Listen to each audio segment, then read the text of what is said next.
మన తనువు నీటి బుడగా అది మలసిన మట్టి బొమ్మ మన తల్లిదండ్రులున్నా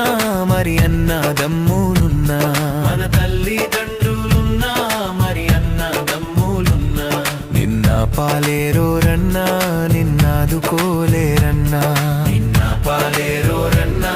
నిన్నాదుకోలేరన్నా ఇది అంతా గాలి మూట ఇది మనసున బట్టని మాట ఇది అంతా గాలి మూట ఇది మనసున బట్టని మాట ఈ లోకం మనది కాదు మనతోటి ఏమీ రాదు ఈ లోకం